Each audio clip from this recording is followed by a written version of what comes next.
Welcome back to Klik Chat number 3. Here with Paulina from Shopkeeper, Tobias and Kristina from Sermondo. We are talking about different things which entrepreneurs are facing and Amazon sellers are facing in their life. And today we are talking about life because we want to chat a little bit about life-work balance, or maybe better life-work harmony.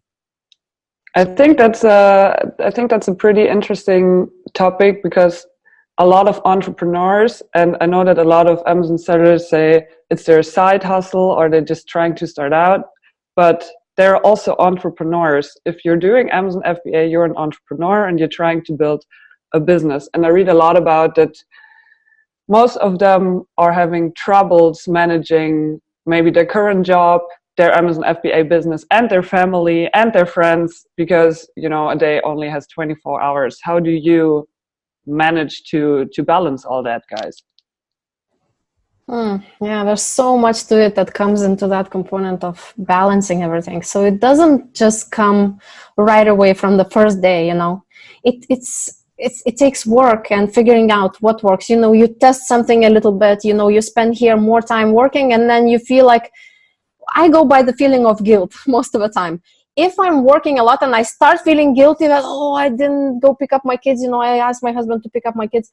As soon as the guilt comes in, that's the indicator to me that I should fix my work-life balance on that point, right? So, and then I work again and just go by that little bit of feeling. And eventually you get to work out a system, sort of like I did. On Saturdays, we spend with my husband all day, and kids are usually with the grandma or just doing activities and so on. And on Sunday, we spend the whole family together.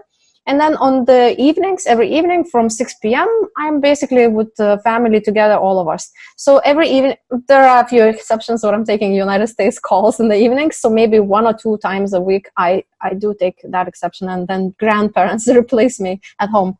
But in general, once you work that system that works for you, then you just roll with it. And then there is no more that guilt, because, for example, if I feel more guilty on a Friday, it's been a long week and, I'm just working.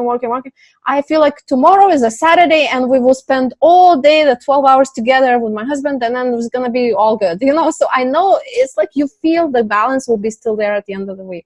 That's what I do in my life. What about you guys? I guess it's such a complicated and important topic that I don't even know where to start with, and I'm definitely not a great example.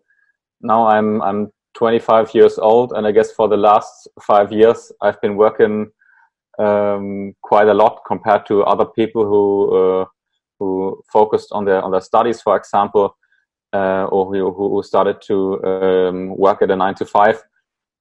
I think for me the main difference is that first you cannot really, especially when you're starting out, you cannot really separate. At least that didn't work out for me. What's work and what's like private life or something. So I kind of ended up working 7 times a week, even on a Sunday or during the night.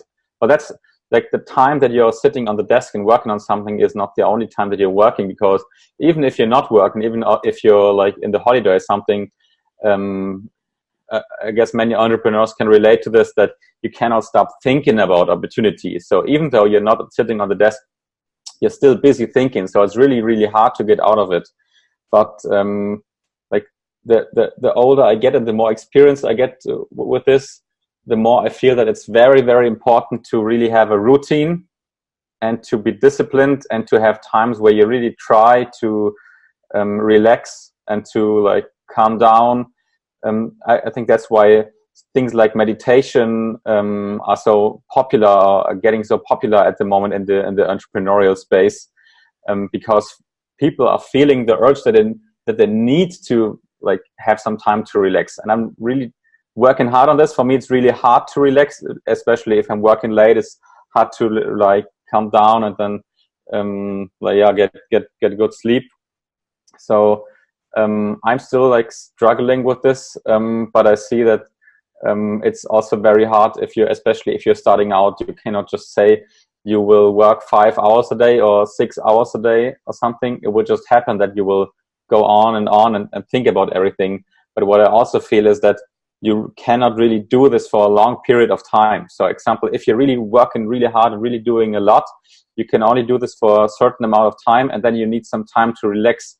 So you'll eventually get burned out, and then your body will tell you that you need some time off. And that's what happened to me very often. So I didn't plan to take a time off, but my body told me, and then I got sick or something. I got a cold or something at least. So that was what my body told me. I need to have, like, my body forced me to rest because I didn't do it. So now I really say, like, throughout the all time, it's really important to not burn out, because then you will be more like consistent, and then you will also be more efficient. Do you have a certain schedule? Do you take a day off or two? Yes, so at the moment I take my whole Sunday off. That's the only day where I do not touch anything. And what I also wanted to share is, through consulting many people, I also got in touch with many people, and I also like got my own impression what's the difference between the people, at least that would be my definition of successful people, and the people who aren't that successful. And I don't measure it through income or revenue or something. I measure it through how they can manage to like still live a healthy and happy life and have time for their family and still do sports, etc. Because I saw many people who, for example, who never take holidays, who never take a day off, who work 7 times a week for years. And I always see that these people also are struggling with their like personal relationships, or they're like struggling to stick to a healthy life. So that would be my definition of a successful entrepreneur. That's someone who can still manage to find the time to take care of himself. Hello, here unsuccessful entrepreneur is talking. I don't have any kind of this balance, I would say. So everything is happening usually at home, and I have a wife and a son. The son is 7 years old, and we chose to practice unschooling, which means our child is always at home. We don't give to any kind of governmental or non-governmental educational houses, or how to say, places. So that means when you have a child 24 hours with you, even if, let's say, my wife could take care of him, it takes a lot of energy. You need to rest from that. So I have to also find a balance to take care of my child, and of course to do all the daily things for like shopping and everything for the family. And this can be done for me only during the day. So very often I end up that I'm most productive when my family goes to sleep at 8, 9, I start working, and then I sit until like 3 a.m. And if I have a chance to work during the day, especially if it's happening in the same house where have family, then it's very difficult to concentrate. And recently I do practice that I can find some co-working or something, but we also recently moved quite a lot, visiting different places and family members. So it's very difficult to find that balance. It was always a mystery to see how Augustas can get stuff done, because I see he's doing a lot. And for me, it wouldn't work out, because I see he's traveling a lot and he's working on several different projects. So my question to you, Augustas, would be like, how can you manage to, or how can you ensure to get things done? Do you block time then Uh, eventually, like traveling, or how can you like make sure that you will have enough time? So basically, well, when we travel, of course, you cannot work, but then we arrive and then we stay for sometimes few days or sometimes maybe a few weeks in one place. So there we try to get into rhythm. With my wife, we have a very big experience in traveling in the past. So we know this kind of moving and we are used to unpacking and packing things. Just now it's in the scale of the car. It's a car full of stuff and we have to unpack and then pack again in 5 days, let's say. It's very tiring, but in between we kind of try to get used to the new place. And maybe now you see this wall, you think it's I'm in the same place, but actually it's like it's, you know, it's a simple backdrop which I connected that I look that I am staying in the same place and I just carry with me. But basically I don't have much structure in my day. There is, of course, if we plan some activities together with the family, I block those hours for that. But whenever I see opportunity, I jump to the computer and I want to work and work and work. And thank you for saying that. It looks like I do a lot of things and I make things done. I appreciate that. I see. For example, I see you're traveling and really already doing a lot, and then I see you're still managing to send these nice newsletters. So I'm really asking myself, like, what did he write it on the plane, or where did he do it? Yeah, so I love those newsletters too, very much. The newsletters are awesome. There's like 3 different videos. There's some tips, some like, I don't know how you manage. It's like, it seems like so much effort, and the writing takes a lot of effort to sit down and think about it and give value and be interesting. How do you do what I wanted to ask you, Augustas, would you love to have more structure, or did you accept, or do you even like it as it is now? I have a feeling it's very difficult to have in my life a structure during the day, just because I'm not, if I would be alone, it would be possible. But when I have to also share this time in, my wife also wants to do her own thing. So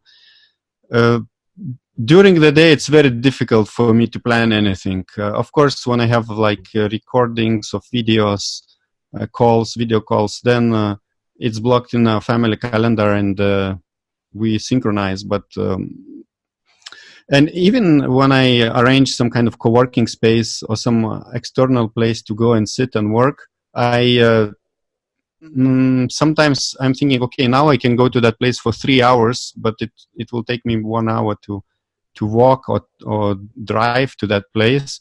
Then maybe I just work 4 hours at home. So sometimes I'm thinking like this, but even though probably it's a wrong thinking, because if you disconnect for 3 hours, you might be probably more productive than 4 hours at home. Actually, we have, okay, so I could work at home, but I don't. I just rent some random apartment, downtown, and I come every morning. So I like that structure. And plus, even if I'm upstairs working and downstairs somebody is talking something, whatever, they just came for tea or they're chatting with my husband, some neighbor said something, half of my brain goes there and I can't focus. I don't, especially in my type of work, when I review code sometimes, and I'm thinking about architecture of things, especially about the app and the software development. So I just deeply concentrate, okay, this goes there, goes there, goes there. And then some lady, what you said? And then I lost it, it's just like, again, I have to restart and I get more anxious about it, and it just completely doesn't work, and then they come to me and they say, just 1 minute I need, but they don't know that 1 minute, and I can't be rude to my husband. He just came to tell me something for 1 minute. I cannot be rude and say, don't talk to me the whole day, I have to answer, but once I answer, I lose my whole mindset, phone concentration, and the thoughts that I had about it. So I totally love having a separate space for the whole day. Yeah, I have the same as Paulina. I really need to leave my apartment and go somewhere, and then I know I can start working. And when my work is done for the day, I can go home or go out with friends or whatever. And also, when you live alone and you don't have a partner, sad. You also have a bunch of stuff to do. You need to groceries, you need to clean your apartment. You don't have a boyfriend or husband or a cleaning lady. So when I work at home, I'm sitting at my desk and I look around and I'm like, oh, this is a bit dusty. And then I start like cleaning all the dust. Then I sit down again and I'm like, I think I could clean the floor too. And then I don't know, I get distracted so easily at home, but I also have the same problem as Augustas, that it just takes money on one side when you go to a co-working space, and just the commuting there and back just takes a lot of your time. So this is also a problem I'm facing. Yeah, I wish I could dedicate the whole day like Paulina. Paulina, you have 2 children, right? And they go to kindergarten? Yeah, so both of them go to daycare. It's a very nice place, and I am enjoying that, and they are enjoying. So actually, they have all kinds of activities there, whatever. So I feel like it's not just a standard school, and that's why I don't feel guilty. When I lived back in Canada, and now I live in Turkey. Back in Canada, there used to be the school where I just sit in one room the whole day, go out for half an hour, and mostly don't go out. Either it's too hot or too cold or raining. And then they're just in one room doing nothing with the same pencils. But this place, they create things. They do yoga one day. They do forest exploring another day. It's like a child-led education center. So I don't feel guilt, because I feel like I selected as nice place as I could for them. And, Tobias, and you guys mentioned this very important factor between busy mind and relaxed mind. So, when you're working, you have this busy mind, and you go home, very often it takes time until you disconnect from work. Very often I come home, I sit the first hour with my husband, we are eating together, and my mind just is still there, at work. And it takes me the whole hour to actually disconnect from that and relax my brain. So I don't do any meditation, but I strongly believe that balance is important, not in just spending time with family, but actually with your mind spending the time there, so that you sort of rest from the pressure and anxiety and so on. Otherwise, it just gets build up. You have more and more anxiety. And if you don't have any time at all to unwind all that, even just sit quietly, and maybe everybody else is talking, but you are in your own mind, but that helps you to rethink all of the things that happened to you during the day. Once you're done thinking about them, it's sort of like you are unwinding, and then there's nothing more to think, and just like, it's really nice to do that. So that's where I think the balance is most important, to have time for doing that. I have another question for you guys. I struggle a lot with taking time for myself, and I don't mean like time with friends or family, but really sometimes I just enjoy having a couple hours of doing like nothing and just be with myself. How do you guys manage that with being in a relationship or even having kids that you take care of? Do you ever take a couple of minutes just to be by yourself? I guess I'm the one who has kids also, and Augustas. When you have kids, you don't have any more time to do too much things alone. But the whole time I have alone, I spend in my office. I'm alone here the whole day. Very often it's like 9 hours I'm here. And those 9 hours are mine, I have time in between calls. I go drink soda or whatever, and it's your time alone. And that's what, you can choose to spend with the business or do something else or read a book or meet a friend. So I usually don't meet a friend, don't read a book. I just rather work, so it's how you choose to spend that time that you have. But for Augustas, I guess it's totally different because he's always around family. So how do you do it? Did you give them rules or something that if you're looking into the computer and talking to someone that they should not start to talk to you or something? No, it's usually I don't. If I probably have a room where I can close myself, and no, I don't forbid them to enter unless I tell that there is a, let's say, video call or video recording. Then depending on that, they might. You have a note on the door saying recording in progress? No, they know. A red lamp. My wife knows the calendar when it's wet. So just sometimes she's confused. Is it a call or a video recording? Because if it's a call, I allow them, to be more free. When I started this virtual summits 3 years ago for Amazon sellers, and I did my first 20 interviews, I asked my family to leave 30 minutes before the interview. But now I'm like joking. I'm like setting up sometimes camera and microphone 3 minutes before the call, and my family is still around, and I say, okay, now be silent, kind of, in some way. So I'm more relaxed about this. But of course, it's distracting when you want to concentrate and do this deep work. Actually, I know that it's very distracting for me to be at home because I have access to the kitchen, and when I have too big pressure in the brain to think, and it's too much, I just stand up and I go to the kitchen and search something to eat. I have to say, you do this anyways, no matter where you work. So when recently we were staying in Dresden in Germany, and there for 1 month I was going to one co-working, and it was so nice. I just, you have nothing in the kitchen. There is maybe a kitchen to make tea, but I have no access to food. So I just take maybe some dried fruits with me, and that's it for the half of the day. So I was really doing much more healthier lifestyle there. And in general, I think this is also an important part, like eating right and maybe exercising. Do you guys do any sports, or how do you look so good? Kitchen in my office exists because it's an apartment, but in that kitchen there is no food. Fridge is disconnected. So in the morning, every morning I just bring some fruit from home.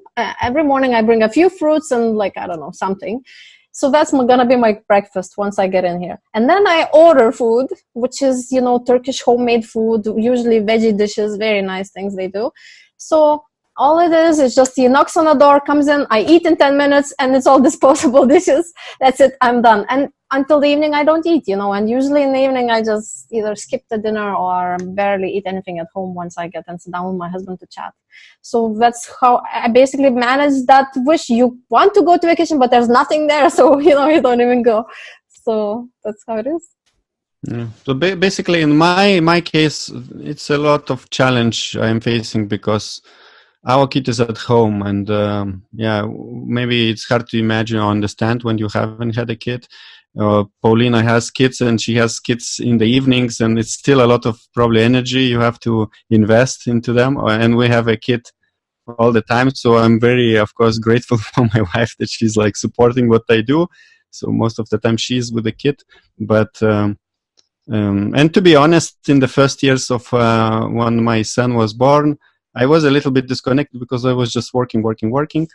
Later, we started to get more balance, and I was blocking like 3 or 4 hours just for my son every day alone. And sometimes it works, sometimes it doesn't.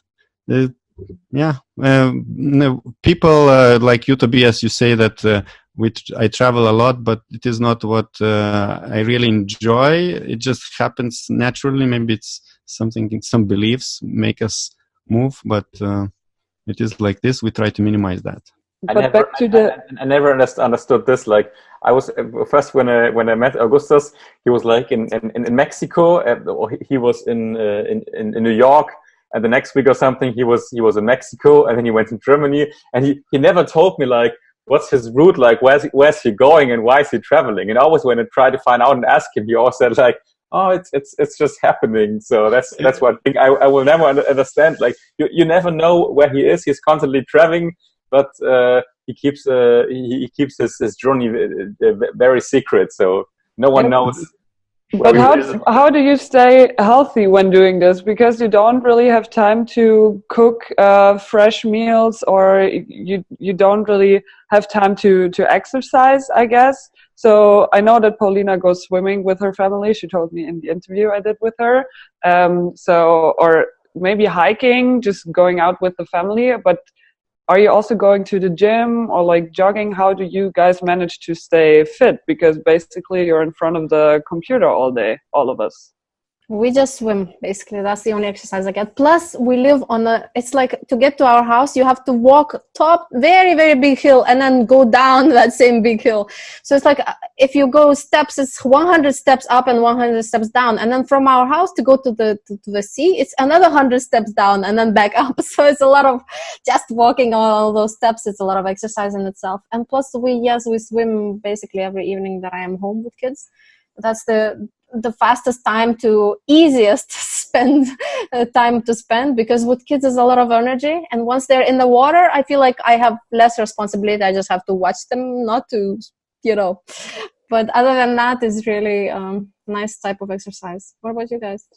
So the recommendation for Amazon sellers is move to a hill and get kids. Sure. Toby, what about you?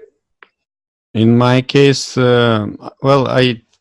my wife usually, we cook, my wife usually cooks, so we never really eat processed food, and also we don't really eat meat, and there is no milk in the house, so maybe this makes me a little bit more healthier, but I don't do really sports regularly. Sometimes I get motivation and I do for 2 months, but because I am alone, I lose this motivation. Let's say I install some app, I pay for the membership of this application, I do, and then we have to, let's say, travel. And then like, okay, it's a reason for me to stop doing it. It's just too much stress, because doing sport for me, it's another stress. So that's a good point. So it seems that you're traveling, like sometimes drags you out of a routine that you might have developed otherwise. Talking about traveling, there is a nice joke which happened with Frank Jordan from Stelix. Once I talked, I think sometime this year, and he says, "Oh, where are you?" I said, "I'm in Spain." He says, so how long? I said, yeah, for long term. We plan to stay here long term. And he says, but you told me the same when 1 year ago you talked with me and you said you were in Mexico. So yeah. And then when we later you came up you ended up in Germany somewhere. So yes. No one knows where you're going. No. Yes. So we talked about family a lot. Was your family supportive when you told them that I know Paulina worked previously on a normal job. I don't know about you, Augustas, but when you told them that you want to leave your job and you want to become self-employed and start your own business, were they supportive, or were they more like, why can't you do a normal thing like everyone else does? Ooh, that's a painful topic. I was just out of university as a software developer, and I have gotten a contract for IBM to work for IBM full time, and that was usually the normal salary in Canada. It's about $30,000 to $40,000, and a year for a software developer when you are a beginner. And I got an offer for $71,000 a year to work, and then you can get up to 80, 90 a year, something like that. And that 71 in terms of my whole family was like, wow, it's amazing. And I was thinking, I will just sit in that cubicle all day long with all these old men around me who are usually software developers. And I was just like, I don't want to do this all my life. This is not who I am, And I had started making a little bit of money on affiliate marketing. And I saw in the tracker that I made 15 cents or 16 cents on some affiliate commissions. And I told my family, okay, I made 16 cents here. I'm going to scale on that instead of taking the $71,000 offer. And they were completely not talking to me, upset about this, how you can change your life, ruin your life like that. And I just like, look at me now. I am very happy where I am. I never know what's going to happen the next year, but I am really happy today, and that's all I care about. Toby, what about you? I know that you studied law before, right? Yes. So when I got my high school degree, I thought like studying law would be the best thing for me. But then I got into e-commerce somehow. Well, actually, I started way earlier, already when I was 14 or something. I was starting to sell some parts as I was helping a model airplane hobby shop. And then suddenly, I always hated to go to school. And already then, when I was 15 years old, I already thought like, okay, this is it. Now I found the method how I can stop going to school now, because I can already make my own money. So I'm out of this. But somehow I got older, and then I found out I want something more stable. But then at the same time, when I started studying, I again got into this field of selling stuff online. Most of the stuff that I already had, some old stuff on eBay, for example. And then I really saw this is a huge opportunity. And only few weeks after starting it off, I already had my first 5-figure income. And it really showed me that there really is another opportunity. So somehow it's the same way as it went for Paulina. I just discovered that there really is an actual opportunity how I can earn something, and I don't have to study anything. So that was really the point where it really from that point it got real. Before that, I sometimes thought about it, etc. But I think when you first do the first move, at least that's how it worked for me. From that point on, it got real, and then I thought, okay, I can, no matter what, I will just scale this. And it was quite painful for my parents as well when I stopped studying law 2 years or something after that, because I was also already into it for 3 years. But I also have to say, since I had maybe as all other entrepreneurs experienced in their life, I had huge ups and downs. So I always wanted to have more security, more stability. And as I live in Germany, it still is very, very important here to have a proper degree, because otherwise no company will hire you. At least that was the experience for me when I had a down phase and I wanted to work in a company for a time. They appreciate my experience, but they said they cannot hire me without having a degree. So then I also studied online marketing and did an MBA throughout the last years to just have it. But still, I never really looked back from that point on. And still, I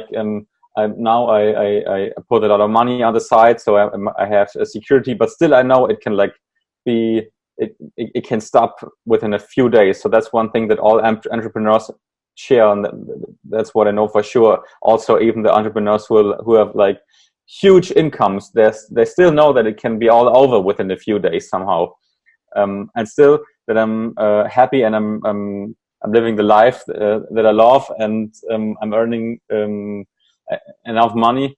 Still, my parents say something like, "Great! Now that you have your degree, you can finally find a great 9-to-5 job in a big corporate or something." But yeah, very slowly they started to accept it, and like to accept it that this is the challenge that I want to take in my life.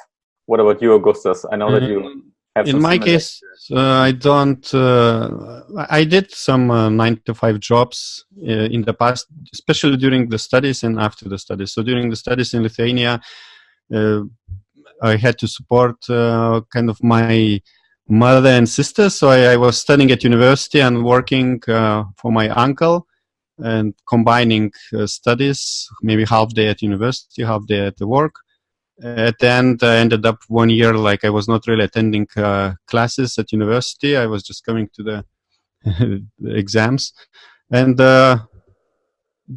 I even at work, I was doing some other things. At that time, I was a lot traveling by hitchhiking, and we had this hitchhiking club where we organized trips and meetings. So I was like sometimes using my workspace to design some kind of cards or advertisings for events we're doing. And then later I was studying in Denmark at university, where I also worked as a research assistant for a few months. But I ended up anyway afterwards leaving and traveling. It was my passion. So for a few years I was just traveling, let's say 9 months, and then working in Denmark at university for 3 months. It was happening for a few years. Then I met my wife, and then we just wanted to discover the world. And I became kind of naturally an entrepreneur.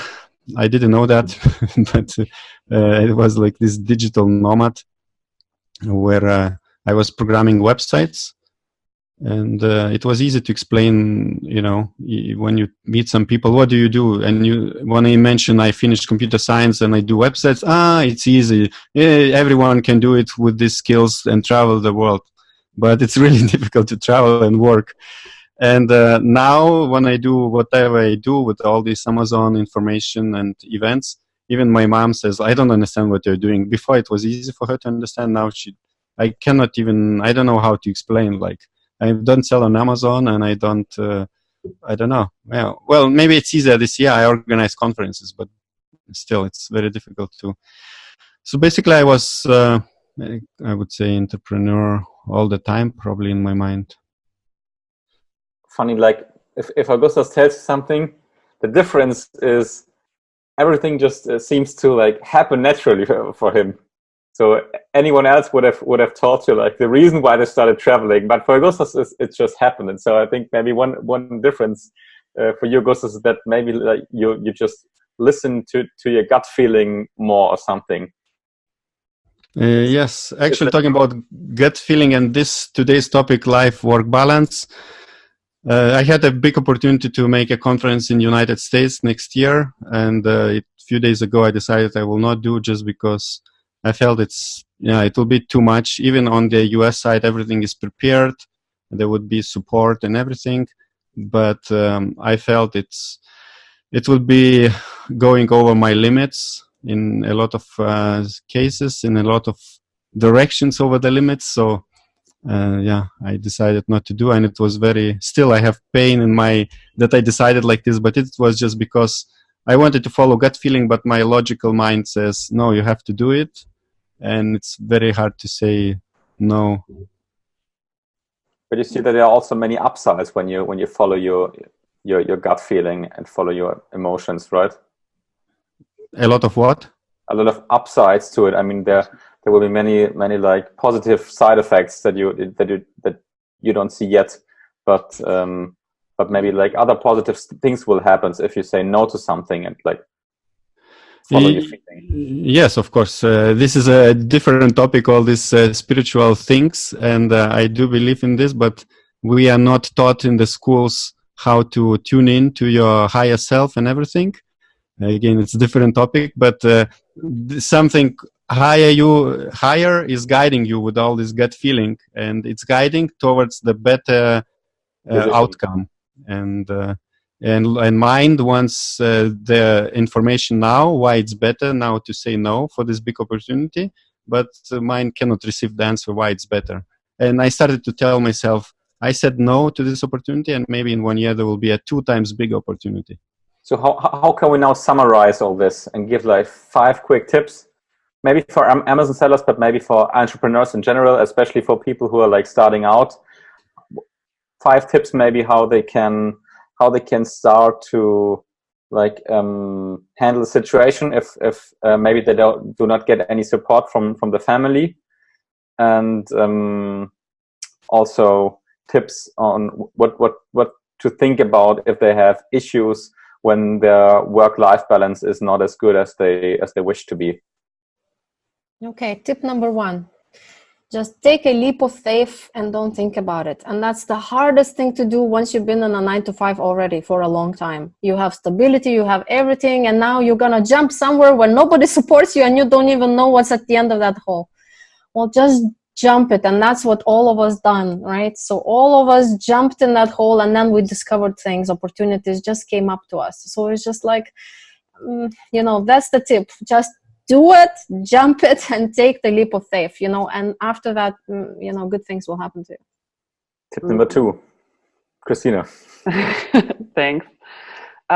My tip to get your family and friends on board is really show them that you thought it through, that you don't just leave your job and just try something without having any plan at all, and you can't even explain the concept of doing Amazon FBA, for example, but really explain to them what you're doing, why you're doing it, what kind of benefits you could earn, and what kind of risks you're facing, because I think transparency is the key. When I started out with Sermondo, with Tobias, my family was at first not really happy about it, but when I explained to them what we're doing, what kind of opportunity this is, what kind of risks every business is facing, then they got pretty supportive of that. I think that's an important factor. So then there comes tip number 3.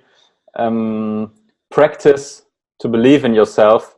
And this is a hard one, I think, because doubts will come up eventually, especially if you listen to the people around you.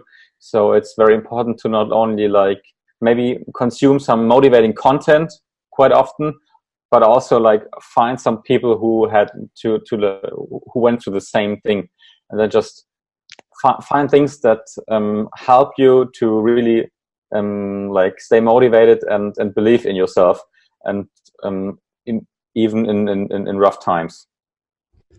My tip number 4 would be, don't forget your family, and don't make mistake like I did in the first few 3-4 years. I really disconnected from my son because I was a workaholic and working a lot.